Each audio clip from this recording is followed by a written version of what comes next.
Now it's time to go over some of the supplies you'll want to gather together to do your applique states with me. I have a couple of pair of scissors. I have one pair that I'm going to use to cut paper because I have some fusible with paper on it. I have another pair that I like to do my trimming when I'm doing applique in the hoop, so I'll trim my fabric with these scissors. These scissors that come up and down, they have that curve, allows me to trim within the hoop on a flat surface, and it's just so much easier since it has the curve. These are a pair of Ginger scissors. They're not necessarily applique scissors, but these are the ones that I like to use when I'm trimming fabric in the hoop. I've chosen coordinating threads to go with the fabrics that I've chosen. I have my pink thread already in my embroidery machine ready to go for our first applique. I've also got a pre-wound bobbin here. Now you'll definitely want to look at your machine's instructions and use the appropriate size bobbin that is designed to go with your embroidery machine. That is always so very important. You may have a bobbin that is designed to fit in your machine that is pre-wound, but you'll just have to make sure of that yourself by reading your machine instructions. And if you don't think you can find a bobbin that's pre-wound to fit your machine, then go ahead and use your machine and wind your bobbin with your bobbin thread. The reason why I like to use pre-wounds is you get a bit more thread on the bobbin, and that's less changing of your bobbin when you're doing your project. So there's our threads and our bobbins. Now let's talk a little bit about the fusible. So I have some heat and bond light here. I like to fuse this on the back side of my fabric pieces. So the little red for the hearts that we're going to use, and my fabrics that I'm choosing to do my appliques with. I've already pre-fused those on the backs of those pieces of fabric. This is a little bit lighter fusible, so when I'm embroidering, it's going to be less likely to gum up my needle. So this has been fused on the back side of my fabrics that I'm using for my applique. The next fusible that I'm going to use is the patch bond. The patch bond is something that I've picked up at embroideryshop.com.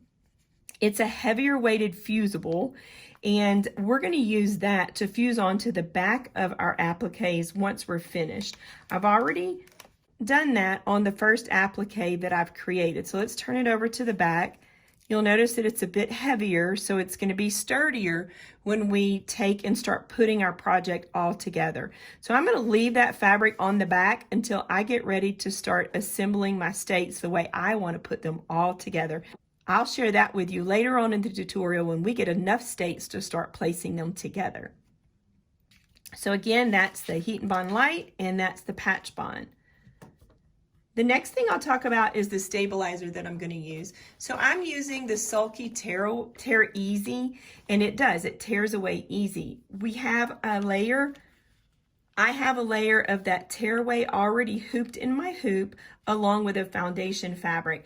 And that tearaway is going to tear away clean and easy. So that's the one I'm using for my state applique project. Here's those lovely fabrics that I've already chosen for our project with the fusibles on the back. I've also printed my instruction sheets that Embroidery Shop gives to you to print in a PDF form. I always like to print them. It'll give you their recommended color combinations, which is really nice to have if you don't like deciding what threads you're going to use. So you can definitely go along with their thread color and choices. But I also like the fact that each one of their little step instruction is going to tell you when to apply the applique, trim the applique, do your zigzag stitch line, your outline, your tack down, and all that information. So I always print these for each one of my designs and place that in my little book, just like I showed you earlier. And now we have my frame that I've hooped with a layer of foundation fabric on the top and that tearaway stabilizer on the bottom. And for the foundation fabric, I've just chosen 100% cotton white fabric. And that's coordinating with the fabrics that I've chosen. So you'll notice that in these fabrics, I have some white in the background. So I went ahead and just grabbed some white fabric as my foundation for the back side. So you'll choose whatever foundation fabric coordinates with the fabrics that you've chosen for our project. And you'll also notice that I have a hoop. So you're definitely going to need your embroidery hoops. Now the states are going to fit in a variety of hoop sizes. We'll have some 4x4, 5x7, Pretty sure we'll have an 8 by 12 because I think Texas is pretty big. So we'll most likely go up to at least an 8 by 8 or an 8 by 12. And I've already hooped my 5 by 7 for the state that we're going to do together today. And I've already threaded my pink thread in my needle, and I've placed my pre-wound bobbin in my bobbin case. So now that we've gone over all our supplies, let's head on over to the machine and get started appliquing one of our states. I've saved my designs onto a flash drive, so I'm going to attach my flash drive to my embroidery machine. Now that I have my flash drive attached to my embroidery machine, then I'm going to go into my machine and find those designs. You transfer your applique designs how you do with your machine. So I'm going to go into embroidery. I'm going to go to my memory pocket. I'm going to touch the icon where I know I have my flash drive plugged in. I'm going to just go ahead and navigate to where I have them saved on that flash drive. Yours may look a little bit different. And the first state that I'm going to applique with you is Arizona. So I'm going to grab that Arizona design. I'm going to set it. I'm going to touch embroidery. And now we're ready to head over to our frame and start doing our applique. The first thing we're going to do is stitch our placement stitch.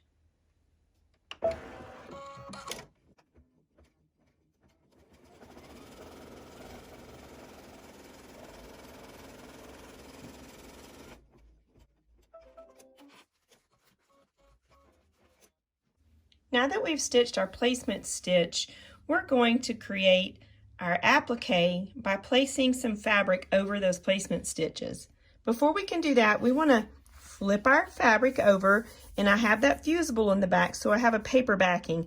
I'm just going to gently score with my straight pin, and we'll want to remove that paper backing, or you're going to have a crunchy applique.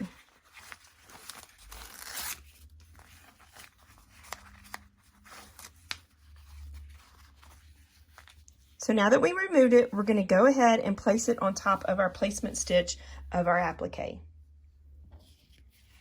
I'll position the applique fabric wrong sides down, and again, I'm going to cover all around the placement stitch. I don't want to have any of those placement stitch lines exposed because we need to have fabric in that complete area. Okay, I think I have it in place. Let's go ahead and tack down our applique fabric.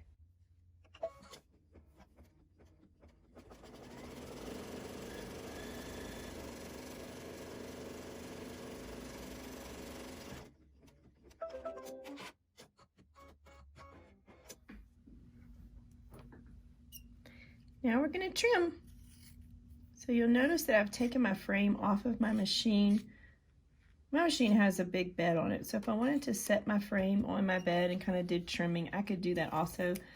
But I never recommend that you place your frame in your lap. If you're doing an applique in the hoop, it's really always important that you have your fabric on your frame sitting on a flat surface. That way when you're trimming, you're not distorting the fabric because you would be putting pressure onto the fabric and onto your lap. When you have it on a firm surface, a firm flat surface, and if you have to put any little pressure down, it's going to just be sitting on that foundation on your surface, and you won't have any of your fabric shifting in your hoop.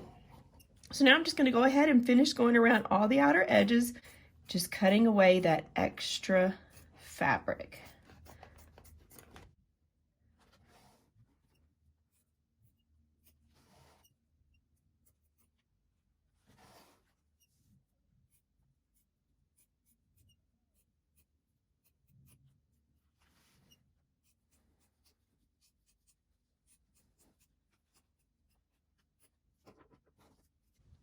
Now that our state's all trimmed up, we'll go back to the embroidery machine and stitch our next step. I've changed my thread to red. Next, we're going to stitch our placement stitch for our heart.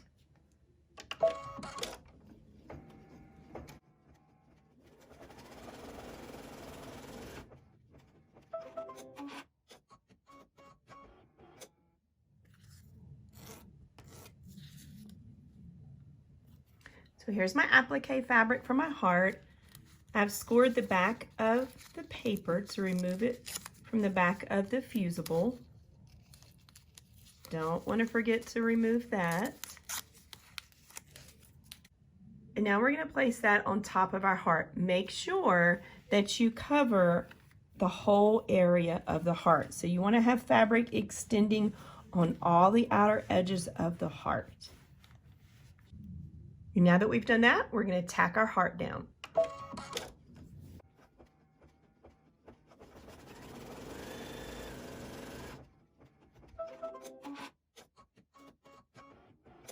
It's time to trim the excess fabric on the outside of our tack down stitch.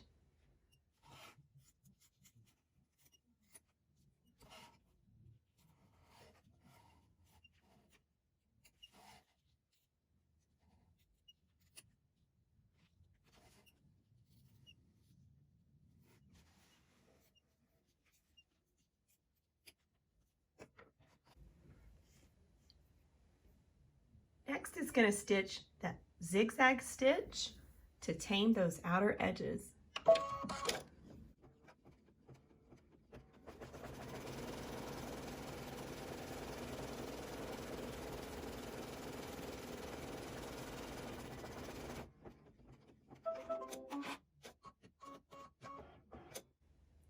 I really like the way once it does the tack down stitch on those applique pieces, it does that zigzag stitch because it helps it really give it a bit of thread to sit upon, and it also helps your satin stitch look even prettier once it stitches. Let's go ahead and stitch that satin stitch now.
I've changed my thread and my needle back to match my applique fabric for my state. So I've switched to my pink thread now. Next, we'll stitch the satin stitch on the outer edges of the state.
I've rethreaded my machine with white.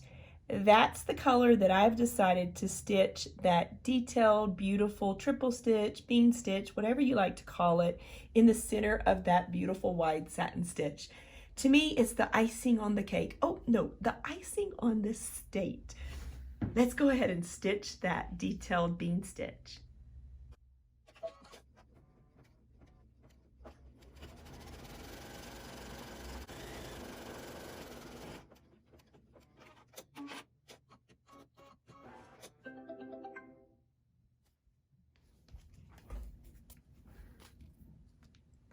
We're finished with our applique. Now it's time to remove it from the hoop.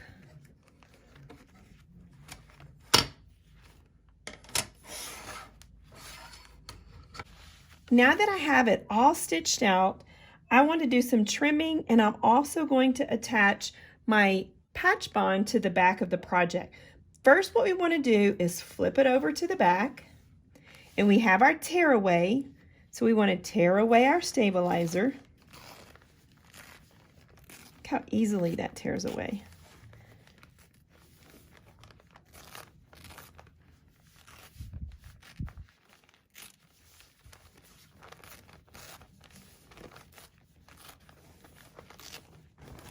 We also have tear away on the inside, so we're going to tear that away. I'm going to grab some of my little tools that I have that I like to use when I'm removing stabilizer. I even use these to remove vinyl when I'm working on vinyl projects. So I'm just going to score it a little bit to get that stabilizer starting to peek up. You could use a straight pin just like I did on the back of the Heat and Bond light to get it started. So whatever you want. If you get it started, then you can use your fingers. And again, we're just getting rid of all this extra stabilizer on the inside.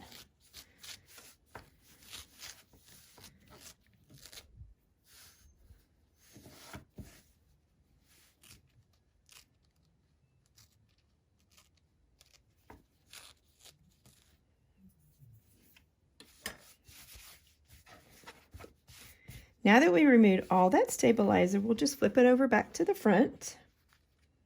And at this point, you could go over and you could press those outer edges. I'll do that in just a second.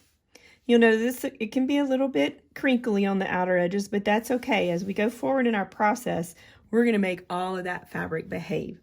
The next thing that I want to do is cut me a piece of patch bond that's going to extend the outer edges of my state. So I'm going to grab my patch bond. I'm going to turn it over to where I have that paper shiny side on the back. I can kind of see through it. And I'm going to grab a pencil. I tried to use a permanent marker to write on this, but it's such a glossy finish, it'll just get all over your hand. So I recommend using a pencil. I'm lining it up here to where I know I have some extra outside of the state. So it's probably almost an inch that I have on that outer area, just to give us kind of a safe area and enough to work with. And I'm just going to take my pencil and just draw a line generously to where I feel like I have enough of that patch bond to extend on all of those outer edges. All right, so once I've penciled that in, I'm going to grab my paper scissors and just cut along here and cut along there.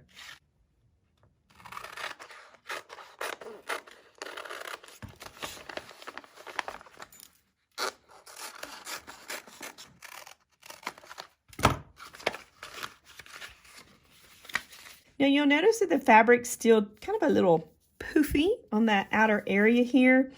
That's why I like to use that Heat and Bond light as a fusible on the back of the fabric whenever I do any applique. Because if you're appliquing on a t-shirt or who knows what you might be appliquing on, I like to use that fusible to fuse down the fabric once I've finished appliquing. That's going to make it less likely for the fabric to come away from whatever your foundation is when you wash it. So that's just a little extra tip that I always like to use. So in a little bit, we're going to press, we'll be pressing this also, and we're going to use a pressing cloth because we have embroidery thread here and we don't want to press on top of our embroidery thread. Let's go over to the pressing surface. Let's attach our patch bond and let's go ahead and do some pressing. I'm at my little pressing station that I have set up on my work surface, and I have a wooden table. I have my wool mat sitting on it just in case you want to know. And I'm using my little mighty iron. This little iron gets really hot, so try that setting kind of in the middle before you go all the way up to the highest heat. It's a really good little iron. And I use it a lot, especially when I'm doing things like this, or I'm doing any kind of small type pressing or craft projects. So I'm going around and I'm just pressing those outer edges of the fabric. I'm not pressing on top of the embroidery thread, just on the outer edges of the fabric.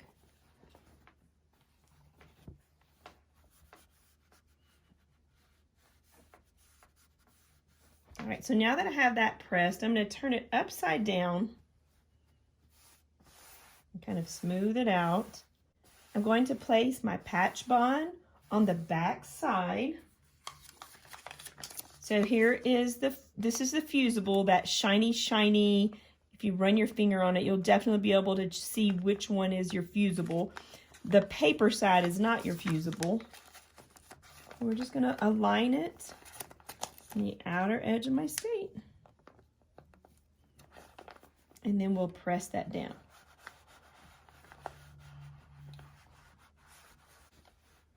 Again, it's not the highest heat. I'm kind of at a medium set of heat here. A medium heat setting.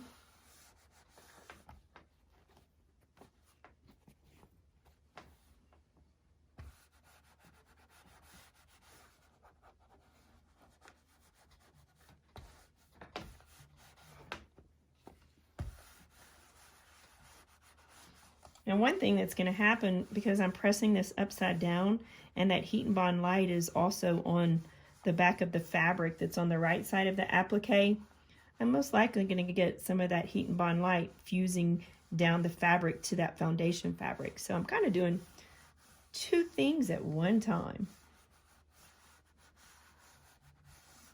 Keep your iron moving.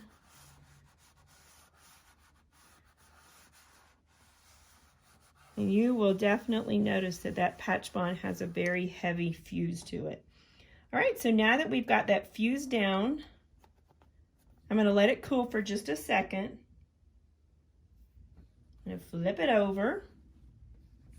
And now from the front side, I'm going to once again just go over the outer edges. I'm going to try to do it left-handed so you can see it really well. So I'm just going on those outer edges of my satin stitch.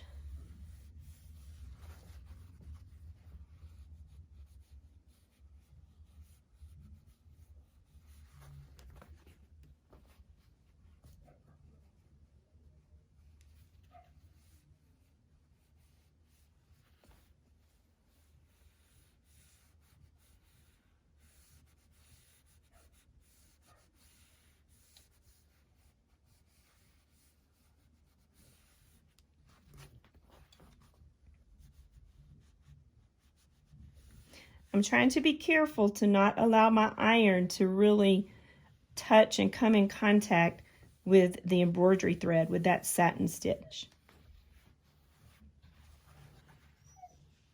Okay, I think I've got that done nice and neat. We're going to go back over and start trimming away that extra fabric and the extra patch bond. I'm going to once again just grab my paper scissors, and I'm just going to start cutting.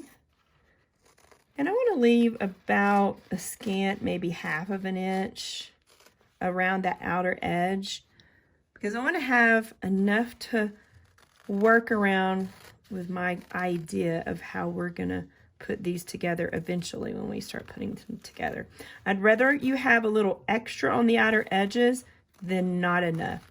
Later on, when we start really doing our whole process, we'll end up trimming some of these, most likely even a little bit shorter. But for now, because we don't know exactly how we want to puzzle them together, I want to have a little extra. And we'll trim away whatever we don't need later on in our process.